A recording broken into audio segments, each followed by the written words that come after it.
Bhuvanagiri municipality 5వ వార్డులో BRS party అభ్యర్థిని మాకిటి లతా కుమార్ తన ప్రచారాన్ని ముమ్మరం చేశారు. ఎన్నికల ప్రచారంలో భాగంగా ఆమె వార్డులోని ప్రతి ఇంటికి వెళ్లి ఓటర్లను కలుసుకున్నారు.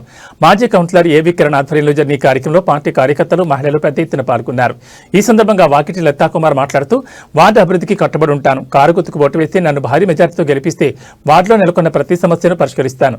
ప్రజలకు ఎల్లవేళ అందుబాటులో ఉండి సేవ చేస్తానని హామీ ఇచ్చారు. బీఆర్ఎస్ హయాంలో జరిగిన అభివృద్ధి పనులను చూసి తమకు మద్దతు తెలపాలని ఆమె కోరారు.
కానీ ఈ పరిస్థితి ఏంటంటే అధికార పార్టీ కాంగ్రెస్ కావాలని ఈ వార్డు కిరణే మళ్ళీ రిజర్వేషన్ అనుకునిస్తే మేము వాళ్ళను కిరణ్ ని ఓడగొట్టలేమనే ఒక ఆలోచనతో ఈయన అసలు పోటీలో ఉండొద్దు అనే ఆలోచనతో బీసీ మహిళ చేసారు.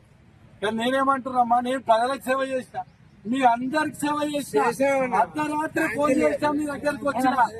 నీళ్ల బస్స ఒకప్పుడు మన బస్సు ఎట్లుండే, స్తంభాలు లేకుండే, రోడ్లు లేకుండే, లైట్లు లేకుండే, నీళ్లు తాగాలంటే కూడా ట్యాంకర్లు వచ్చే పరిస్థితి ఉండే. మనం హాస్పిటల్ పోవాలంటే కూడా గవర్నమెంట్ హాస్పిటల్ పోవాలి. ఇవాళ బస్సు దవాఖాన కూడా బస్సులో పెట్టుకున్నాం. నడుచుకుంటా పోయి జనం వచ్చే చూసుకునే పరిస్థితికి వచ్చినాం.